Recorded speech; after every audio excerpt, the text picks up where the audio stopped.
countdown for blastoff. X minus 5, 4, 3, 2, X minus 1, fire.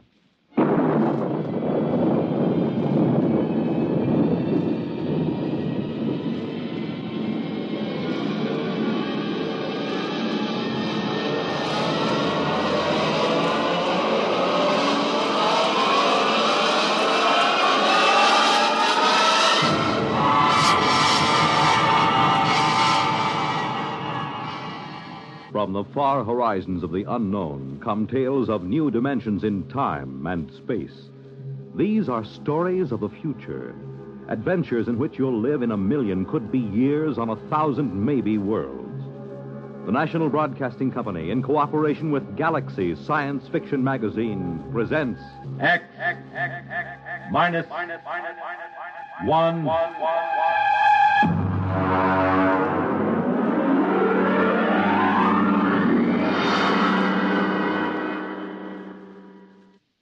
Tonight, the time is the late 1960s. The place, Washington, D.C. The story, Honeymoon in Hell.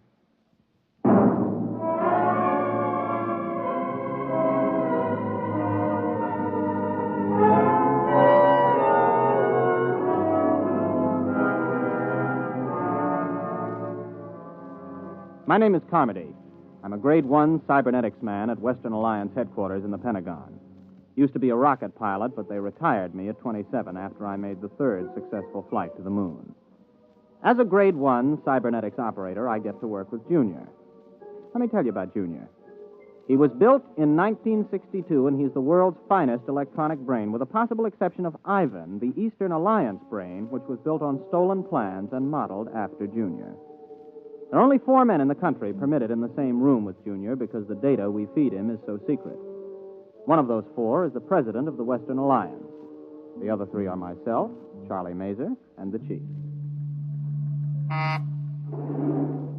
Ray? Oh, yes, Chief. Have you got Junior running a problem? Well, I just fed him the hourly data for probability of H-bomb war with the Eastern Alliance. He's ready. Hold it. According to the data just received, the probability of a hot war between the Western and the Eastern Alliance is 99.930 in favor of such a war breaking out within the next month. Oh, it doesn't sound good, Chief. Yeah. Well, I'll scramble the data, send it to the Joint Chiefs of Staff. Meanwhile, here's a Priority C civilian problem to run off. Oh, what's this stuff? Well, it seems on September 17th, a statistician in the Birth Record Department of New York City noticed that out of 813 births reported that day, 657 had been girls, and only 156 had been boys. Well, that sounds impossible. Well, that's what this statistician thought. So they phoned some other cities, and the same trend is being shown, not only in other American cities, but in Western Europe. Sunspots, maybe? That's for Junior to figure out. He's the brain here. Okay, I'll feed him. Give me the results on the intercom. I'll be in my office. Right.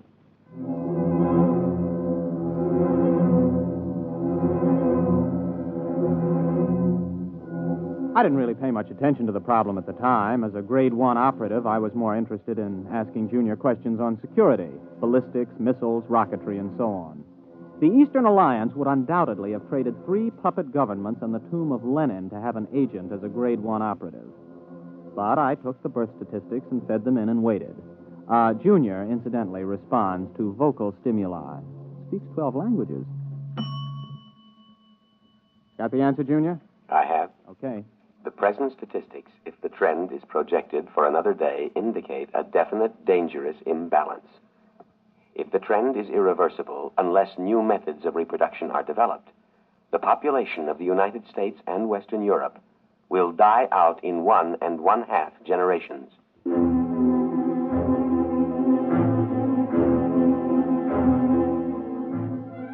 Well, it wasn't long before the newspapers got the story and kicked it around. People in governments really started to worry now. Biologists and laboratories made it their number 1 project. On September 29th, only 41 boys were born in the entire United States. During the month of October, in spite of all the work going on, not a single male child was born anywhere in the world, with the exception of 1 in Outer Mongolia and 1 in Alaska. November drew another blank. I was working 18 hours a day, feeding every available scrap of data to Junior. Data insufficient for answer to your question. Well, here's the latest. A new analysis of chromosome structure indicates the presence of an additional electron in the orbit of the Y atoms for carbon chain X. Now try again. The question is, what is causing the lack of male birth? Anything new, Ray? No, not yet. Hold it. Data insufficient. Well, that's it. We've fed Junior every scrap of information that every physicist, geneticist, chemist, and biologist in this half of the world knows, and all he does is say data insufficient. Yeah, well, the operator who had him last night didn't do any better. Any more information on the Eastern Alliance? Have they made any progress? No, but at least the talk of a hot war is dying down. Well, they're still working on a space station, aren't they? Oh, yes, we're both going ahead with that. But, well, this seems to be a common problem now.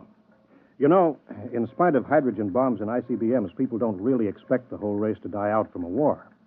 But the complete lack of male children, now that's something that every family can understand. Has anybody thought of the possibility of some kind of radiation from outer space that's damaging the chromosomes, something our instruments can't detect? Everybody's thought of it.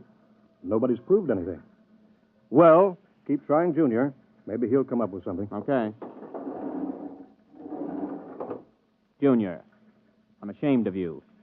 Answer me. Information recorded. Look, you're a whiz on rocket fuels and space orbits, but when it comes to women, you're a total bust, just like me. I don't understand them and never will. Information recorded.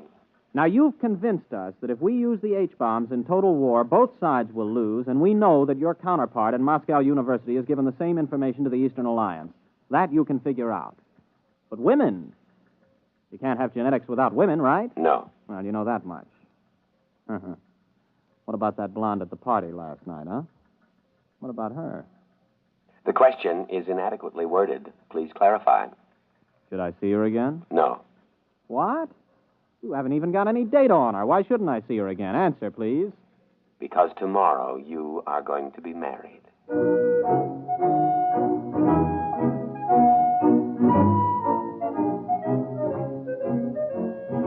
Well, I almost jumped out of my chair. Junior had gone stark, raving mad. Besides, Junior never made predictions unless he had some definite data. There wasn't a woman on Earth I had the slightest interest in marrying. I was a confirmed bachelor. So, unless somebody else had been feeding phony data into Junior, which was almost impossible since he already had enough data to check any flaw, well, I figured he'd blown a transistor. Come in. Oh, Chief, I was just going to tell you that... Oh. Ray Carmody, this is the president of the Western Alliance. Captain Carmody, Mr. President. Glad to meet you, Captain. Oh, I'm very honored, sir. The president came here specifically to talk to you, Ray. To me? Captain Carmody, you have been chosen to have the opportunity to volunteer for a mission of extreme importance. Now, there's much danger, but not as much as on your previous trip to the moon.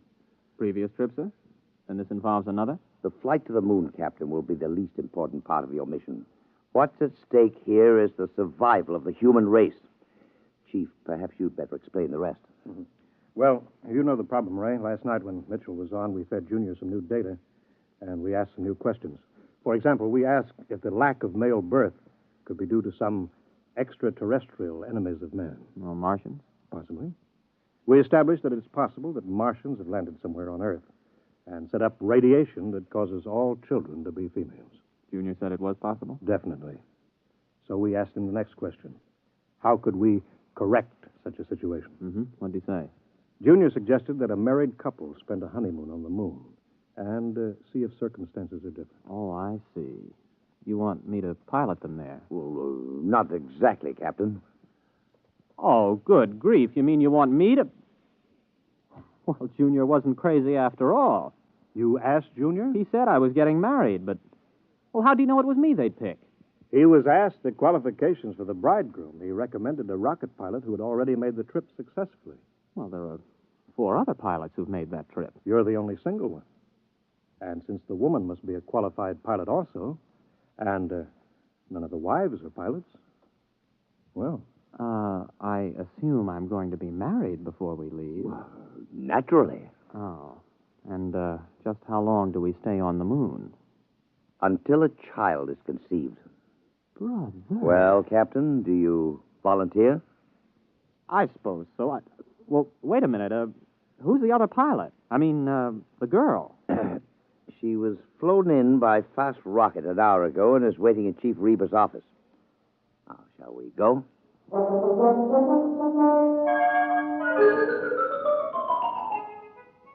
There were some officials there, and a justice, and my bride. She was small, dark, slender, and very attractive. I was so busy looking at the way she filled out her uniform in just the right places that I almost overlooked the fact that she was dressed like an Eastern Alliance pilot. Captain Ray Carmody, may I present Lieutenant Anya Borisovna? You mean this is... an enemy pilot? Pleased to meet you, Captain. Yes, I'm pleased to meet you. Mr. President, Captain, this marriage is being done on an international basis for important diplomatic reasons. Both alliances have been advised by their cybernetic machine that the experiment, if it is to benefit humanity, must bring all the major powers together. Miss Borisovna is 24, an experienced rocket pilot like yourself, and quite attractive, if I do say so myself. Thank you, Mr. President. Now, if you're both ready, the Chief Justice of the Supreme Court will perform the ceremony. Well, there's just one thing, Mr. President. Miss Borisovna, would you marry me? Yes. And you may call me Anya. Okay. Mr. President, we're ready.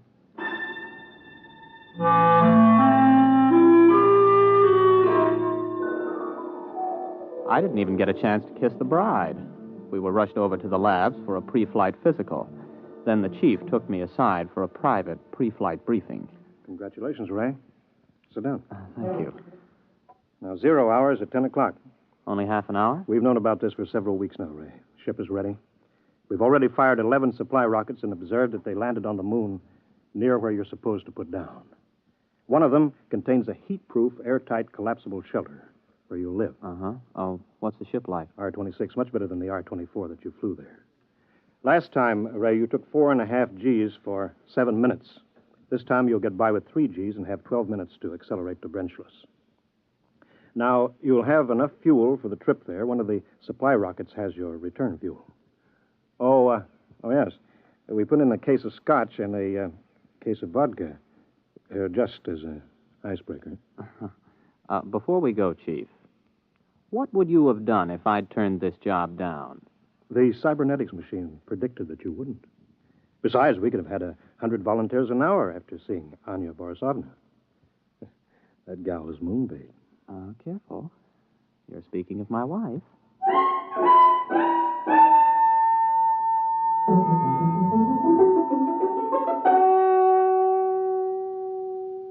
Tower to R-26. Are you both strapped in? Anya, you strapped into the webbing? Yes.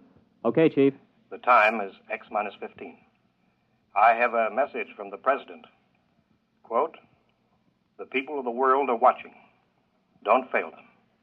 I have messages from the Soviets, the Chinese, the British, the Indians, all wishing you well. You are the hope of mankind, and all mankind unites as it has never before united in giving you its blessings. We await your return anxiously."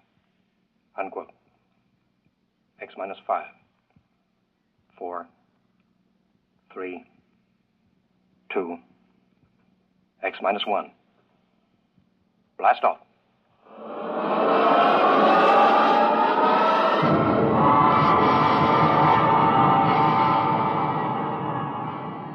The sound that was beyond all sound struck us like a giant muffled hammer. It built up until we weighed 480 pounds, pressed flat against the webbing. Sound and pressure went on and on interminably. Then we reached Brenchless, free of the pull of Earth. I blacked out.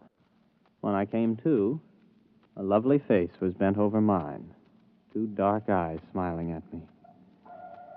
Are you all right, Ray? Oh, yeah. Are we weightless? Yes. I shut off the fuel. We won't need it until we land. Oh, thanks. If you would teach me, I could help you land the ship. Oh, I've never been to the moon. Well, sure. Just slide over here to the control panel. All right. Like this? Oh, that's fine. We've got about 4 hours Earth time to get acquainted.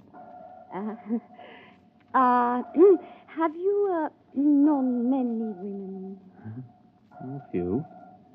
Have you had any boyfriends? One or two.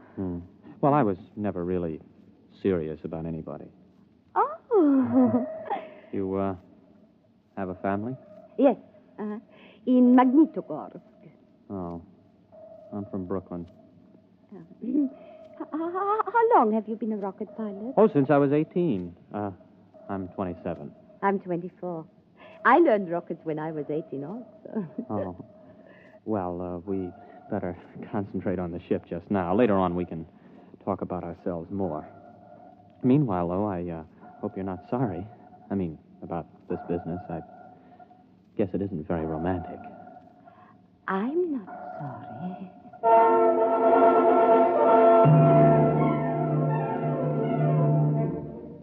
We made a good landing. It didn't knock either of us unconscious. Then we got into our spacesuits and got out of the rocket. Some of the supply rockets were lying within a quarter mile. There were 6 eastern rockets and 3 westerns. About 800 yards away, though, there was a big supply rocket we couldn't identify. It looked different from the others, and neither of us could identify it as an eastern or western design we were familiar with. I pointed to it, and we headed there. Do you recognize that supply rocket? No, I was not briefed on anybody's standard still in the shape. Well, it must be something the chiefs of staff sent up as a surprise for us. I figured about 50 feet long, but you can't see the rocket tubes. It might be a payload from a stepped rocket assembly. Uh-huh. Well, there's a door on the side, anyway, you see? The top of that ramp. Oh, yes. Maybe we ought to observe it a while before we go in. Oh, nonsense. Come on. Ray! Yes? Ray, I'm frightened. There's something wrong with this. Only one way to find out, Anya. Let's go. Well, there's some kind of lock on this door. Let's see if it opens. Wow. That was easy.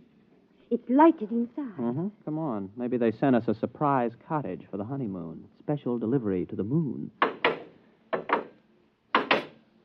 This doesn't look like anything designed for humans to live in. Ray! The door's closed behind us. Try the lock. No, it's no use. Here, let me try. Ooh, holy smoke, I can't get it open. Do you have a gun? No, I have no weapons. They would be useless anyway. Ray. Oh, look. Good grief. They look like blobs of flesh with arms and legs. About 3 feet tall. Don't make any sudden moves. That's some kind of weapon he's carrying. Precisely, Captain Carmody. Who are you? How do you know my name? My people and I are inhabitants of another galaxy. Extraterrestrials? Precisely. As for how we know your name and your language, we have been studying you since you first achieved space travel. We have intercepted your radio communications, for example. Have you been responsible for the lack of male birth? We have been beaming an ultrasonic wave toward your planet. What are you planning to do? For the moment, we will keep you aboard our ship and study you. You may remove your helmets, incidentally. We have provided an oxygen atmosphere. Can we risk it? Well, if he wants to kill us, there are easier ways. Here, help me get it off.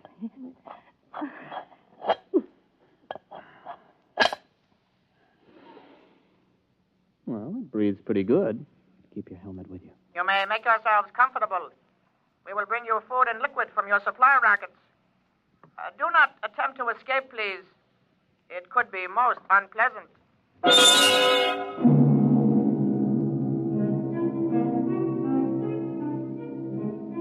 The next few days were like a nightmare. The blobs left us to ourselves except to feed us. Of course, it had its funny side, too. The creatures knew we needed liquid, but they couldn't distinguish between water and whiskey. For the first 2 days, we had nothing but whiskey to drink. For obvious reasons, I don't remember much about it, but we did begin to sing to each other. We also got to know and like each other. I got to learn some Eastern songs. On the 3rd day, the jugs were water jugs, and we sobered up. Oh, what a hangover. You were singing magnificently. Oh, well, you weren't so bad yourself. How long was I asleep? About 8 hours. Ray, while you were passed out, I discovered how we can escape. What? I've been studying the blobs. They seem to have a 5-hour sleep period when there is no sound in a ship. I've tried banging on the wall with my helmet during that period, but apparently they're almost completely unconscious during others. Mm-hmm. 5 hours sleep. That means a planet with approximately a 20-hour rotation. The Joint Chiefs will want to know that if we get back. And more important, we're much stronger physically than they are. I can actually bend the metal of the door lock. Well, now, what are we waiting for? Let's put on our helmets and get out of here. Are they in the sleep period? Yes, for about 3 hours. Ray, do you think we can risk it? We don't have much choice. I'll go ahead. If we get out of this ship, you run for our rocket and start to refuel. I'll keep an eye on the blobs. All right, but Ray, please be careful. Don't worry. Before you put on your space helmet, Yes? you realize I've never even kissed the bride? Yes. Oh, Ray. Good luck, Mrs. Carmody.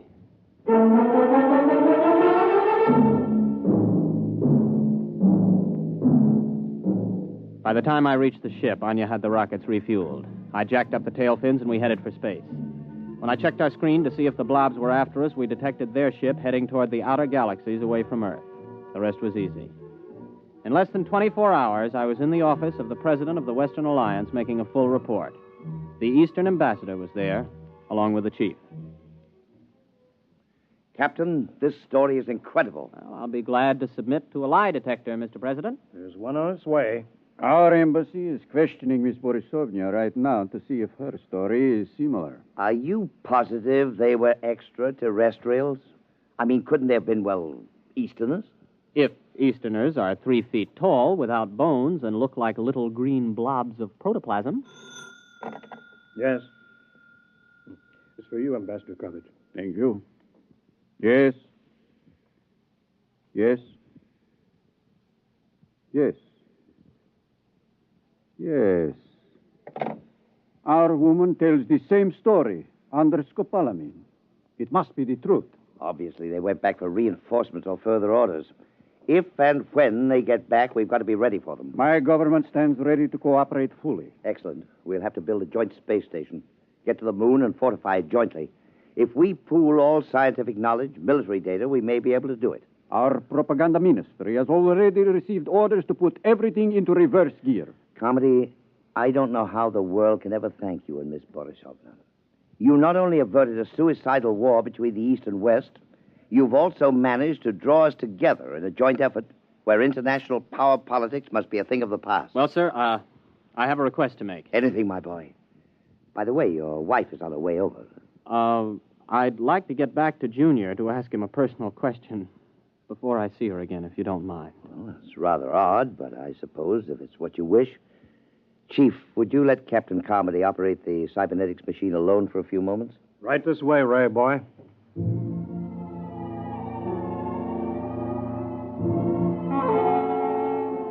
I waited until I was alone with the big cybernetics machine. One green dial glowed malevolently as if the instrument was aware of my presence. I opened the input channel and spoke. Hello, Junior. This your old friend Ray. Give an appropriate answer. Hello, Ray. Now then, you remember Miss Borisovna, the girl who was selected for me to marry. Item 1, she's going to rejoin me in a short while. Item 2, I've fallen in love with her. Item 3, before we actually live together as man and wife, I want to know something. Question. Does she love me? Yes. Oh, that's my boy. Now then, just one more item before I say so long and take a honeymoon. Tell me, Junior, why do I have a hunch that those blobs from outer space will never be back? Answer, please.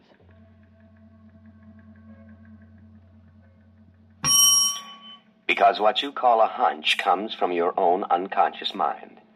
Your unconscious mind knows that the extraterrestrials do not, and never did, exist. What?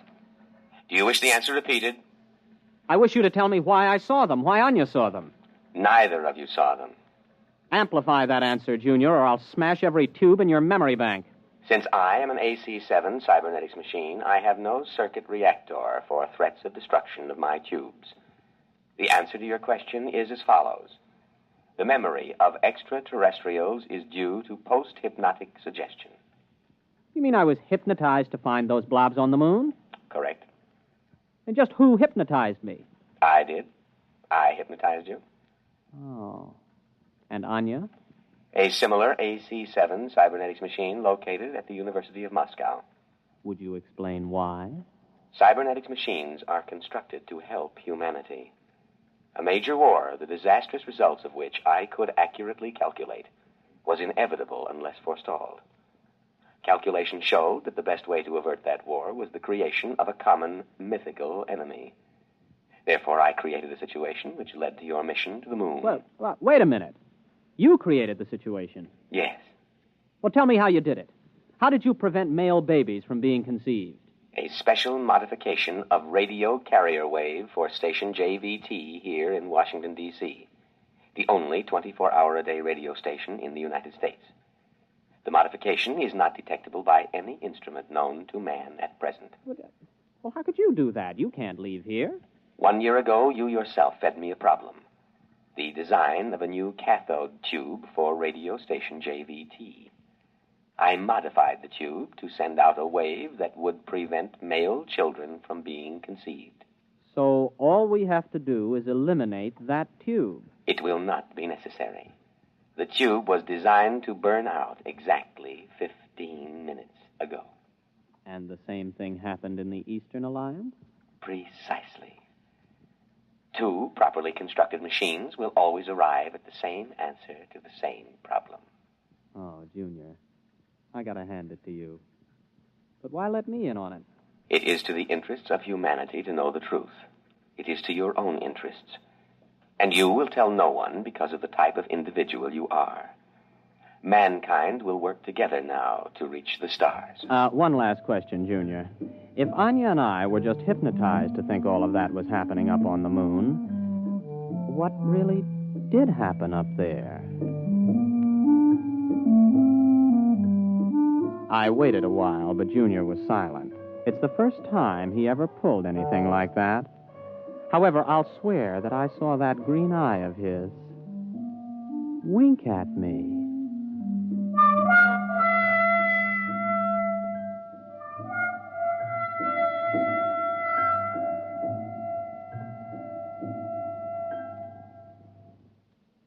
You have just heard X-1, presented by the National Broadcasting Company in cooperation with Galaxy Science Fiction Magazine, which this month features Butterfly 9 by Donald Keith. The story of Jeff, who needed a job, and a man with a job to offer. One where giant economy-sized trouble had labels like fake make, bumsy, and peakage. Galaxy Magazine on your newsstand today. Tonight, by transcription, X-1 has brought you Honeymoon in Hell, a story from the pages of Galaxy written by Frederick Brown and adapted for radio by George Lefferts. Featured in the cast were William Redfield, Vilma Curer, Wendell Holmes, Charles Penman, Leon Janney, Roger DeKoven, and Jack Grimes. Your announcer, Fred Collins. X-1 was directed by Daniel Sutter and is an NBC Radio Network production.